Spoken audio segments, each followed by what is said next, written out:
It's the most famous cliche in the history of internet scams. A Nigerian prince, a massive inheritance, a plea for your help, and $1 million payoff that never comes. But times have changed, the scammers have adapted and modernized their tactics. This Nigerian didn't pose as a fake African prince, he posed as the real Crown Prince of Dubai. And he went big. He convinced a single woman to send him over $2.5 million. Of course, this fake prince never thought anyone could track him down to his mansion back in Nigeria. But we did. And we never thought we'd find the people behind this fake crown prince acting as pillars of their community, rubbing shoulders with some of the most powerful officials in the region and beyond. But together with my colleague from Nigeria, Harry is me. We did. Well, how did you get to my house?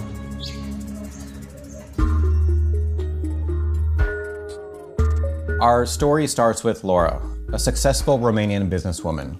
She wants to remain anonymous because she's embarrassed about getting scammed. 3 years ago, she was contacted on LinkedIn by a person who said he was the Crown Prince of Dubai. He wanted her help investing millions of dollars in a humanitarian foundation in her native Romania. Over the next 2 years, they exchanged thousands of messages. A romance blossomed. On the business side, the prince had Laura meet his financial manager in London to facilitate opening a bank account. Crucially, at a subsequent meeting, Laura brought a friend who snapped a photo of her and the financial manager together. Laura was given login details to a new online bank account where she saw a deposit with over £200 million. But the banking site was a fake clone and the money wasn't real. When Laura tried to withdraw funds, she got an email demanding a large fee in order to release the prince's funds. By that point, she had already sent hundreds of thousands of dollars to the prince, so she paid. In all, she sent over $2.5 million. She was desperate and in debt, believing the only way to get her money back was to send even more. But here's where our story gets interesting. Even a fake prince can't move millions of dollars across the world on his own. This one had partners helping him. But they were apparently fighting behind the scenes over how to divide up Laura's money. And finally, 2 of them betrayed him. First, Patrick, who had posed as a financial advisor, emailed Laura. Stop paying any funds for any reason to a person or group of whom promises for marriage or any transactions. The pretrial visitation acknowledgement form is also a fraud. He defrauded you of more than 3 million euros. Then the fake prince's financial manager. African magic, juju, and voodoo he has used on you to make you believe he was real prince to marry you. Laura started to understand. So my account in London is fake? It's a lie from the pit of hell. Laura confronted the prince. Matthew told me that you are not the prince. He said his partners just wanted to sabotage their love. Matthew has targeted plans against my relationship with you. He said his former partners were to blame.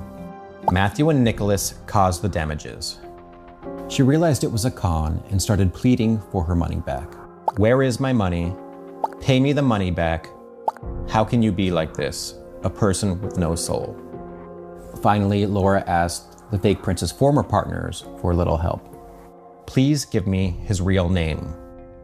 One gave him up. He told Laura the prince's name was Nzube Henry Ikei. We'll call him Henry for short. He also sent Laura videos of Henry at his new mansion. We had his name in his face. Henry became the focus of our investigation.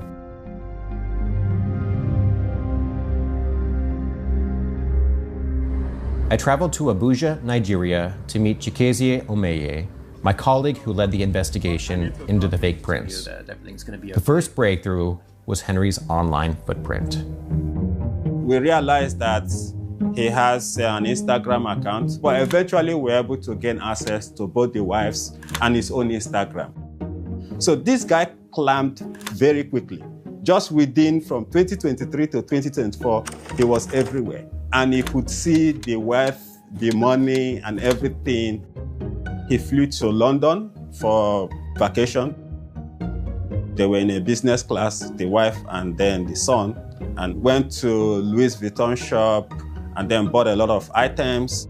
He bought Lexus 570. He bought 2020 Range Rover Vogue. I don't know much about luxury watches, but I could see that he bought Hublot's wristwatch. Henry also mixed with Nigerian celebrities, including one of Nigeria's biggest musicians, Davido. Davido had a concert in Asaba. So as Davido was performing, this guy was bringing bundles of naira, and then he would throw the bundle at the stage. The naira flew around and then carpeted the stage. What is Henry's nickname? His nickname is Excess Money. We didn't know where he was, where he lived in Nigeria. And then the wife put a post on Instagram thanking God for gifting them another mansion in another city. And that mansion in another city is the house in Abuja. Nigeria doesn't really have extensive Google Street View maps or a complete real estate registry. So Chikezie had to find Henry's mansion through old school detective work. You know, there was no metadata in the video or the pictures they have posted online. So we couldn't exactly figure out exactly where the house was located. But then Henry himself posted pictures of him and one of the biggest real estate developer in Nigeria. So my own hunch was like, but probably he bought this house from this man. So it's probably in one of his estates.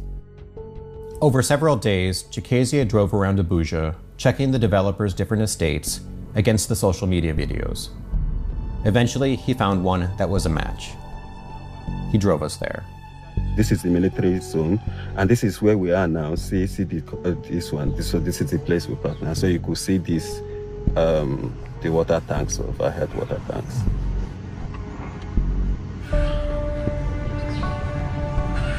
I'll follow you whenever you're ready.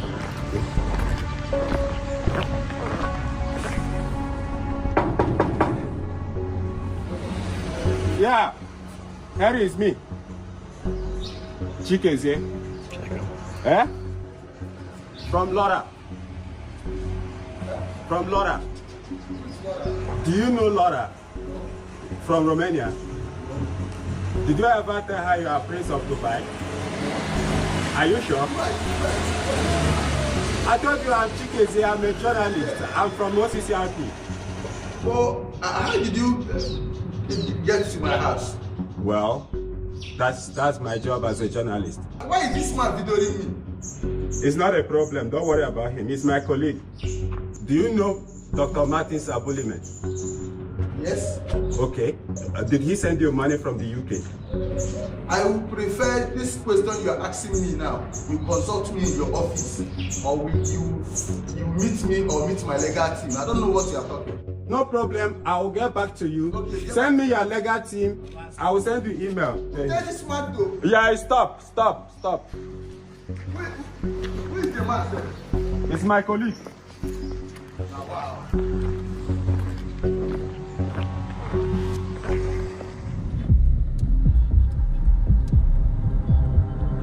The story isn't over just yet. Now, remember that picture that Laura's friend snapped of the fake prince's financial manager? Well, she went to the UK police and showed it to the officers. They recognized him. He was a man named Dr. Martins Abhuliman, who they had coincidentally just been investigating over suspicious transactions from his bank accounts. They turned out to be from Laura herself. Not only that, they had managed to trace Laura's money from Dr. Abhuliman all the way to Nigeria to Henry himself, the fake prince. Now, this doctor gets to the bizarreness of this whole story. He presents himself as a philanthropist and businessman traveling the globe, rubbing shoulders with some of the most powerful people in Nigeria and abroad. I was like shocked. He's a 60-year-old man who has access to top politicians around the world. In Nigeria, he's been with presidents, in Ghana, everywhere. Mayor of London, celebrities. How did he get into this? Until recently, Dr. Abouliman also ran the Jose Foundation, which actively campaigns to end gender-based violence. Anybody who sees him will see him as a very responsible man who is into social good. But look at what he has done. And it's not just the doctor. Henry the Fake Prince also runs a Nigerian humanitarian foundation.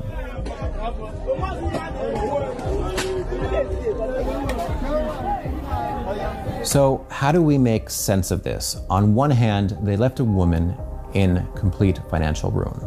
She mortgaged her house, she used her company and everything just to raise money to meet their demands. But they kept making her till the very end. On the other hand, they are presenting themselves as major philanthropists.